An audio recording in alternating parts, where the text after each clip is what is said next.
Hello there, and welcome to episode 1 of series 2 of our podcast, Jump Into Success. Okay, let's go!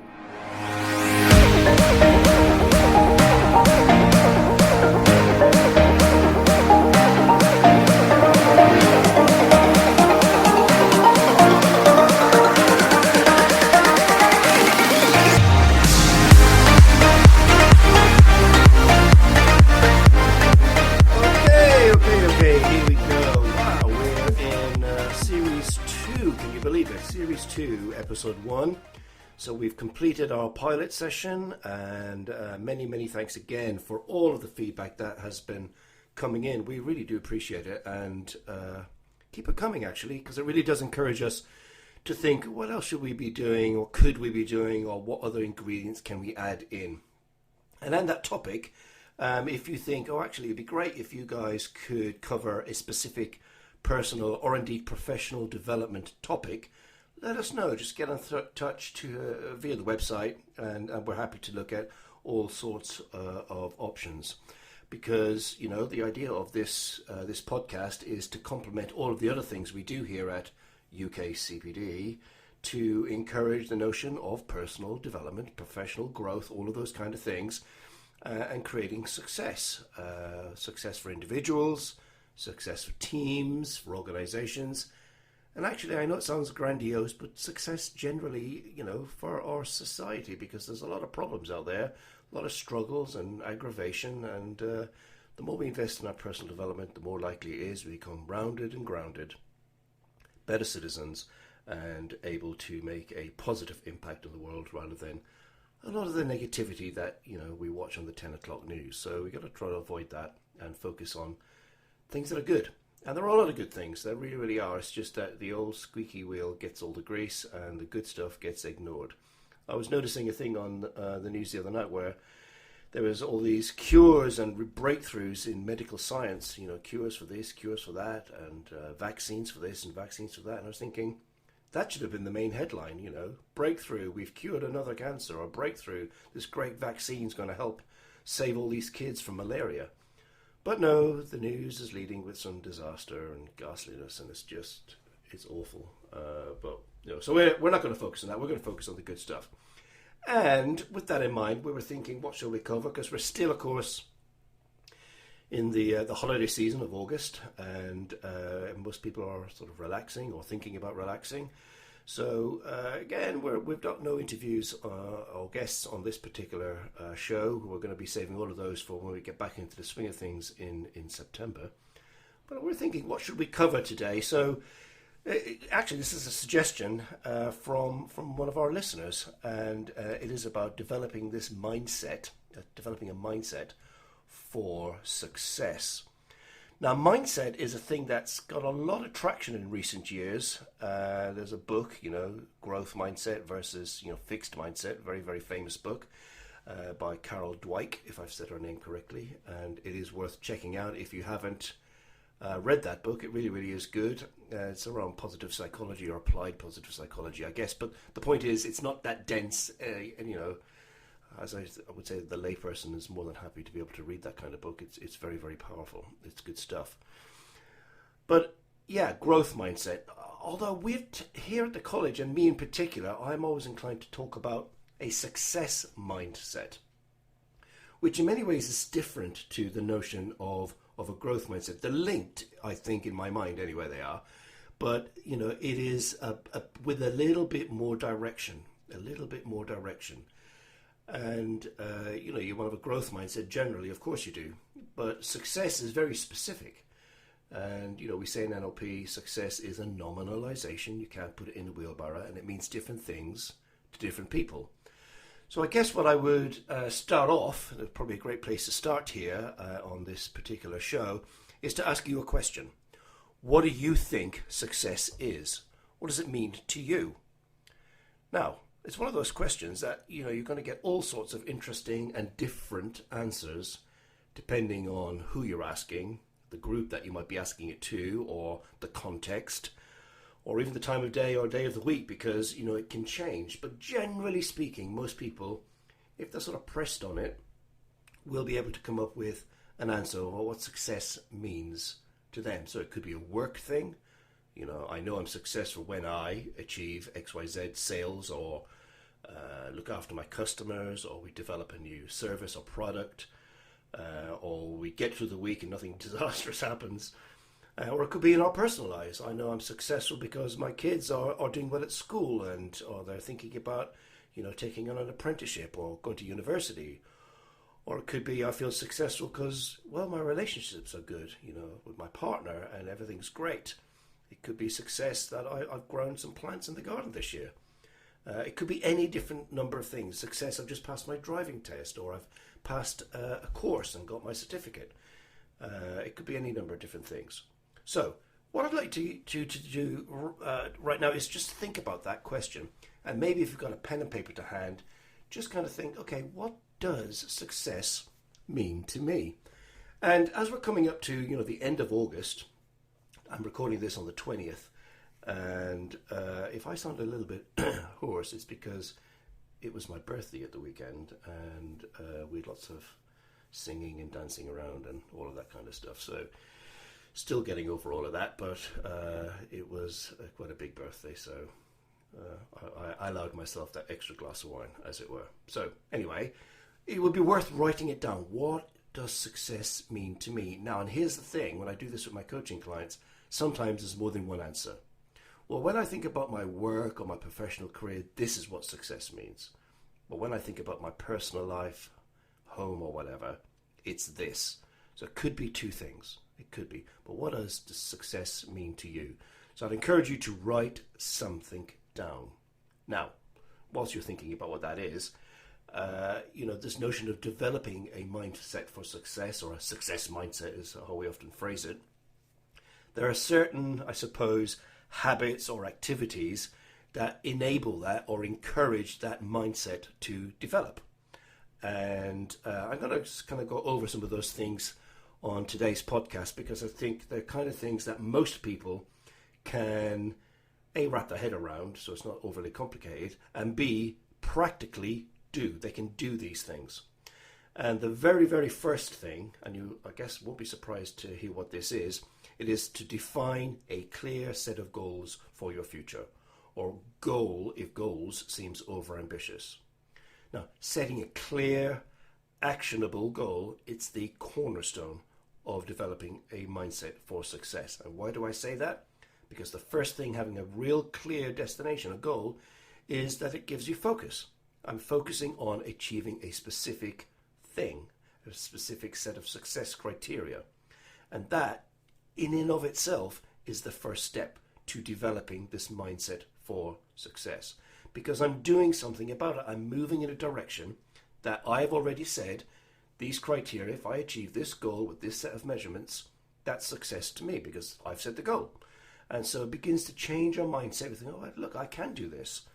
I can achieve things. I can make a difference. I can move forward in either my personal or professional life, or even both, because of course often they're linked. So setting a clear, actionable goal is very, very important if you're going to sort of begin that process of developing a success mindset. Now, one other thing I would add about this: ambiguous or vague goals ain't going to help, because A, you're not going to get off the sofa and get on with it, and B, it's like, oh, yeah, well, I was going to do, and I was maybe, and I wasn't sure. That's not going to cut the ice here.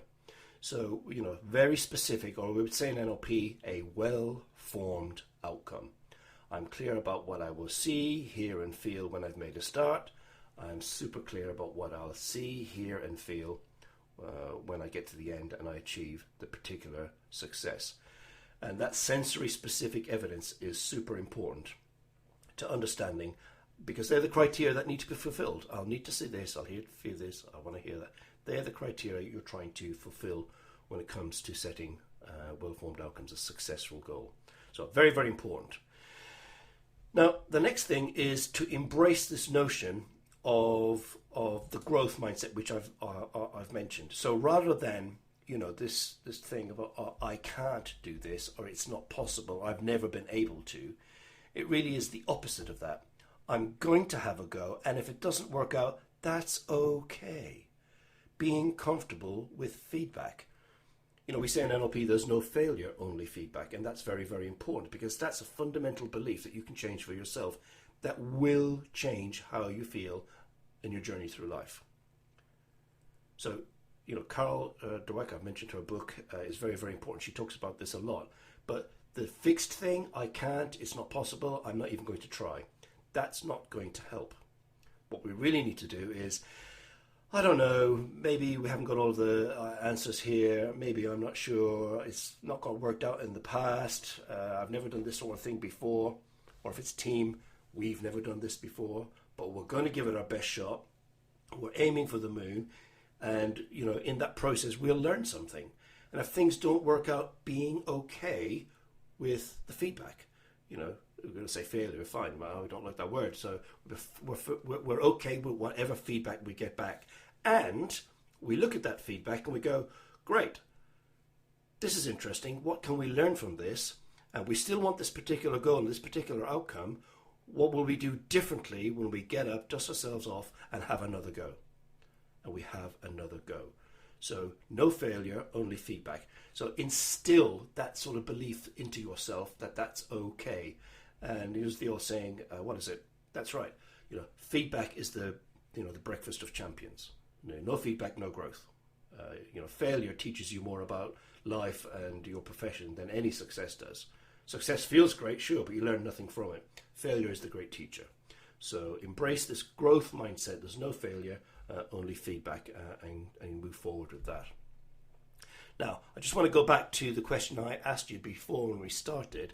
You know, what does success mean to you? Have you written something down? Now, if you haven't, I'm going to encourage you to do that as I carry on talking. But it's a good idea to, this is success for me. This is what it means to me when I'm at work or my profession, and this is what it would mean to me and does mean to me in my personal life. So have that sense of what that might mean. Because once you've got something written down, and it is important, don't think it, ink it, it really begins to make a difference to you because your unconscious mind goes, this person wants this, they think this is important, and this will help you move towards it. So, you know, that's an important thing to do. Now, the next sort of thing we would encourage you to think about is this notion of creating positivity, or this notion of, you know, the positive mental attitude, I suppose. Because positive thinking is super powerful, as opposed to what you'll get from the 10 o'clock news often, I've already mentioned this, is negativity.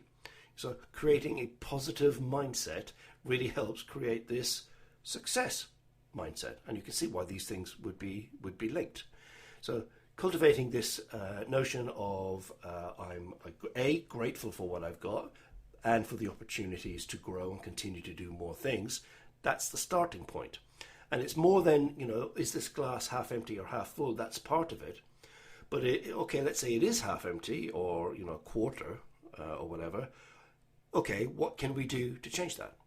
What's the first step? It's almost like a coaching approach to solve problem solving. So, you know, we're sort of solution focused. We're not problem focused.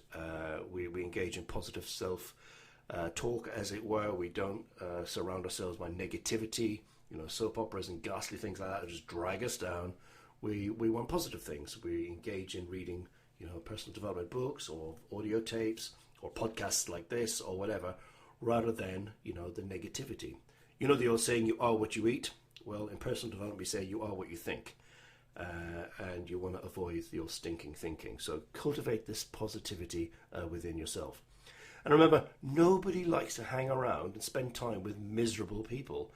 People want to spend time with positive, can-do, you know, we don't mean joking and laughing all of the time, but, you know, there's a time for that, that's great. And there's a time to chill out. It's August at the moment. So take that time if you can, rest up and engage in some really, really cool things. Now, have you written down what success means to you yet?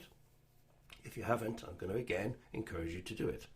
Now, the next step in creating this sort of success mindset is learning and having that lifelong learning approach to life. There's a lot of research that shows if you're a lifelong learner, you're going to be a happier person, B, more interesting generally, and you will develop this notion of a success mindset because you're stretching yourself and, you know, testing yourself. Can I do this? Yes, I can. Great. That's going to build up your confidence. but also you're learning new skills and new insights and wisdom that can be applied either in your personal or indeed in your professional life. So, continuous learning is essential for maintaining a success mindset. And I think I can't remember where I read that. I think it was some academic paper, and it said, lifelong learners are better equipped to adapt to situations that change. And if there's one thing that goes on in the world today, there's lots of change. And then that change often shows up, of course, new opportunities. And if you're a lifelong learner, you're able to take advantage of that. I think one of the definitions of success in the past has been, preparedness meeting opportunity, and continuous learning really does help that to happen. And the next thing is to build your personal resilience to things and not let the small things in life sweat you out. Don't sweat the small stuff. Don't overanalyze situations and make them more than they are. And have that sort of rubber band bounce back, so you're not just kind of, the slightest thing sends you off the edge. A sense of strength, character, and resilience, and you're grounded and you don't overreact to things, because oftentimes that's what happens. And social media, of course, unfortunately encourages that kind of outrage, which doesn't help. But it's a sense of resilience. I'm grounded. I'm not going to overreact. And if things do go wrong, as we've already said, failure is only a learning opportunity. And then another one we would encourage you to think about is this notion of discipline or self-discipline. And it's very important to achieving goals, because you've got to keep on going. But also this notion of I'm going to develop the habit of thinking positively, having success as a thing. And that takes discipline to develop new habits. Because it's easy to come home, put the telly on, and maybe eat things that aren't appropriate or not great and healthy for us. And so changing our eating habits or exercise routines all requires a bit of discipline. And the word discipline might sound negative, but actually it's a really positive word, because it means we're taking control and we're not just going to be blown around by the winds of change. We're in control. We're the ones driving the ship. And I think there are quite a lot of studies that show, this notion of self-discipline really is a good predictor of success, more than IQ, any number of books that you might want to read. But this notion of I'm in control, I know where I'm going, is important. And then sort of another one that we would encourage you to actually practice in a way is to visualize it. And so at the beginning, I asked you to think about, okay, well, what does success mean to me? What criteria would be satisfied if I felt, I'm being successful at the moment? Is to visualize it in your mind and, have that picture that's strong, powerful, and compelling, so that, you get on and you work towards it because it's important to you. By setting those goals that get you out of bed, get you off the sofa, embracing the growth mindset, all of the things we've mentioned, being positive, building that sort of notion of continuous learning and your resilience, a little bit of discipline, but visualizing yourself enjoying that success and stepping into it. What's that like? That can be a real draw and pull to get us off the sofa and out and doing what we need to do to create that sense of, wow, I'm not only thinking about it, not only wanting it, I'm having it. It's here. This is the real thing. So really, this notion of visualizing success is very, very important. Now, people often say, well, what do you mean by visualizing? Well, what we say is, look, shut your eyes, think about what is it you really, really want? What does that look like? What does it sound like? You picture it, you're there. What does that sound like? I can hear this, I can hear that. Great. What will people be saying to you? I can hear they'd be saying, oh, well done. Great. And I feel. Sensory specific evidence. So I'll see, what I'll hear, what I'll feel. And when you're clear about that, chances are you're going to be super successful. Now, another short one today, because obviously everybody's on holiday. But here's the thing, what I'd like you to do.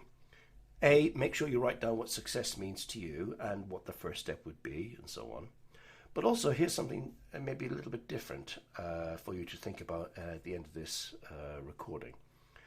What's been the key thing that stood out for you today that's useful and you're going to commit to doing today, or at least at some point this week? What's the key learning or thing that's had an impact or idea you thought, that's interesting, yeah, I'm going to think about that, or even better, I'm going to go do something about it. They're the kind of things you want to really, really think about. Okay, so one other thing, I just want to have a shout out. Thank you for all of those people who sent in birthday greetings to me. I think a lot of people on LinkedIn in particular. Seemed like hundreds of them came in, so thank you for that. If you do enjoy these, remember there's lots and lots of more stuff on the website, ukcpd.co.uk. And there's a couple of webinars coming up in September. They're free to register, and I think people who are interested in personal development generally will find these really, really good. Just go onto our website, click on ukcpd.co.uk, UKCPD-TV, click on the blue bar on the top of the website, and you'll be able to register for those webinars. And they're great because we give loads of things away at the end in our normal giveaway. Okay, so that's what we got for you today. I hope you're enjoying August. The weather's not been too bad. It's not been the best summer, but it's not been too bad, and we have had some sunshine. Certainly we had some sunshine over the weekend. And I will be back again next week with the next podcast. And if you're enjoying these, be sure to subscribe, because going forward, once we get out of August in particular, we're going to have some great guests on, and I know you're going to enjoy all of that. So till then, take care of yourselves, and bye for now.